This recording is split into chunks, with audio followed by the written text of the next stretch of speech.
and welcome to the next section in our gradient boosting chapter. So this is about gradient boosting with trees, and in this subsection here we'll take a look at further examples of gradient boosting with trees as base learners, and we'll mainly discuss the relationship between the structure of the fitted boosting models and the depth of our trees, of our base learner trees, and why we actually call this depth the interaction depth, and figure out that the depth of the tree basically determines the strength of the interactions in our fitted gradient boosting model.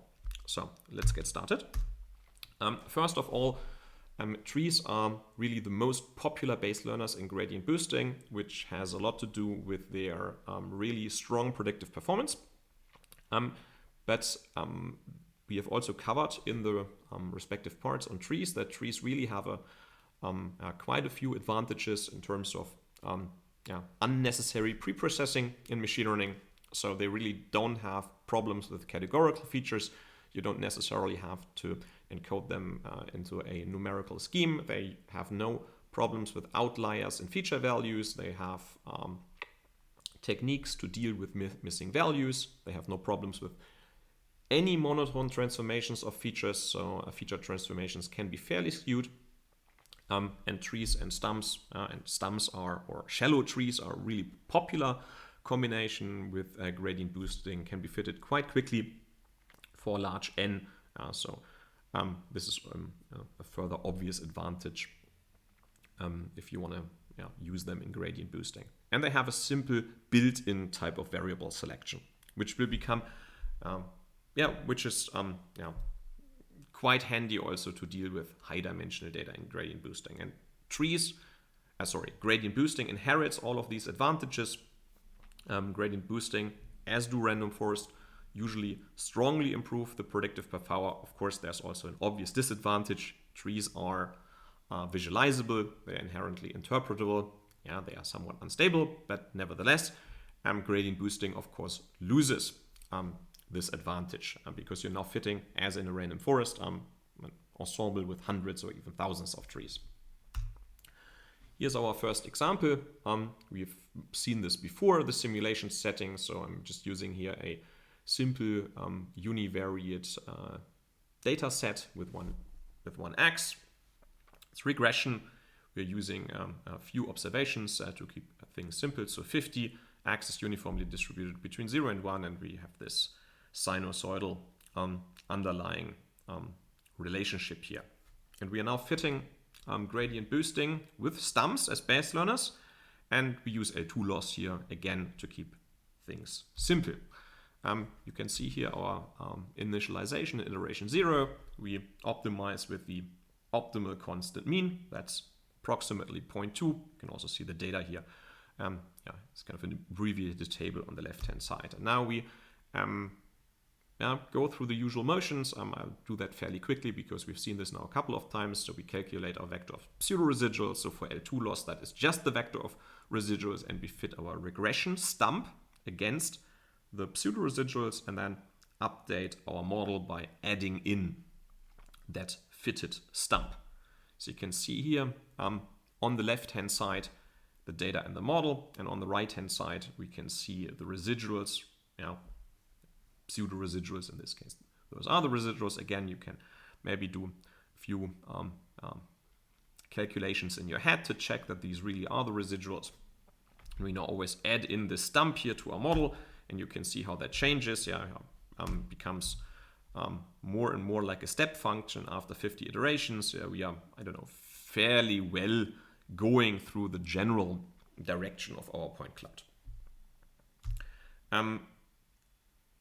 I would really recommend to go to this visualization here on the web that shows various other 3D examples of trees. In order to explain the mathematical mechanics behind the model, I've usually resorted to using 1D or 2D examples. Those are sometimes a little bit underwhelming, especially in terms of, let's say, beauty of the visualization. So I'm not going to do this here during the video, but if you want to see some nicer visualizations, also with the option to fit your boosting model on various simulated data scenarios with various settings for the tree depth and so on, really go to this web page and play around with this. The remaining point I now want to get across here is how interaction depth, or how the depth of the tree as a base learner influences the interaction strength in the model structure of our fitted boosting model. So remember, our boosting model, our ensemble with M elements, is nothing more than such an additive model, such a weighted additive model with all our base learners summed up here with these alpha parameters in front of them. Now, the other thing we need to remember is that we can also write trees as additive models over paths to leaf nodes. So we can write down a region, for example, here in this tree of depth 2. So we have the region here where x1 is smaller than 2 and x2 is smaller than 1. That defines a region in our input space. And in that region, we model with a constant height, so to speak. This is the second region here, that's the third, and that's the fourth one. By writing down our model as a partition of our complete input space into these 4 regions, and then multiplying each respective region with a height, we have now written down our tree as an additive model. Now, the interesting thing to notice, and I hope that that's not very hard to notice, is if you add up now many of these stumps, and each stump, because, well, it only performs a single split on a single feature, if you add up such stumps, you will generate a model at the end, which is simply an additive model without interactions. So you have these functions here that you add up, which all refer to only a single feature, and that simply works in the following way. So you have your base learners here, you add them all up, and for each base learner you can directly identify to which variable it refers. So for example, let's assume that our first base learner here would only use x1. And now I can easily, and that's a function, right? That's a simple function that only uses x1 as a feature. And now if I look at all of these terms here and I kind of color or pick out all of the base learners that make reference to only x1, I can combine them into another function that only refers to x1, and that would be my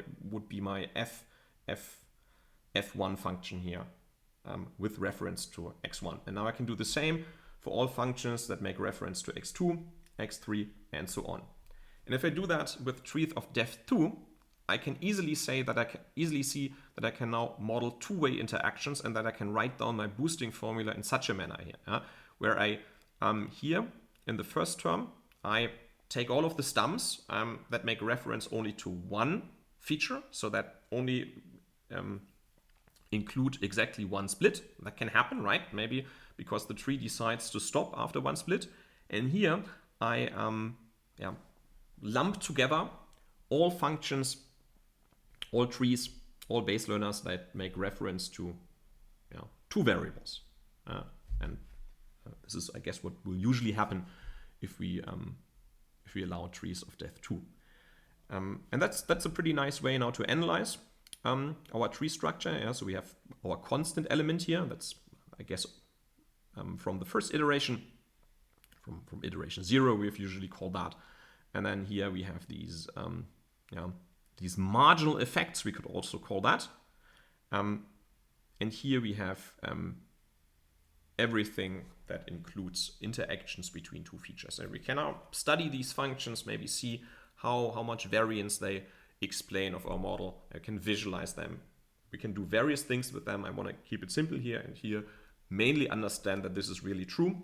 So I hope this slide here argues for that. From a theoretical and formal perspective, I also want to visualize this a little bit. So here we have a simple 2D example with such a function here of linear and cosine times x1 effects. We have sampled 500 data points from this 2D function. Again, it's regression, and now we're fitting, that's the important point, we're now fitting 2 gradient boosting models against that function. One where I only use stumps, and one where I use trees of up to depth 2. Now, this is the gradient boosting model with interaction depth of 1. And what you can see here now is, well, let's take a look at this. So here on the right hand side, you can see our 2D landscape of the complete fitted model at the end. So this is just our model without any change. Yeah? So you have x1 and x2 here, and you can also see that we have rotated the function somewhat. And here on the left hand side, you can see the visualization of these marginal effects. Yeah? So that these are these guys here. You could also now, if you know what that is, you can also compute something like a partial dependence plot for these features. I don't want to go into this now. The main thing I want to get across is that if you look, I mean, you can really visually see this, right? So you have a marginal effect, a certain structure going on here into the direction of x1 and x2. Yeah, so you have like a structure here, you have a structure here, and the function is only changes into this direction and this direction, but there is nothing that out of the ordinary that happens if you, I don't know, move across such a diagonal line here. And you can also check that. So if you compute now the predicted value for some arbitrary point, so we've chosen that one here, you can also compute that by predicting the marginal effect for this f1 function here and the marginal effect for x2, and then add them up, and you also still have to add in this constant shift, and that gives you the function value. And this is what we mean by there are no interaction terms active in our f hat model function. And this is what happens if we use an interaction depth of 2. So it's a little bit, I don't know, I can't do much more than visualize here and show you that this is now not true anymore what we have done before here. So you can either visually check that, so you can't say anymore that you have that marginal effect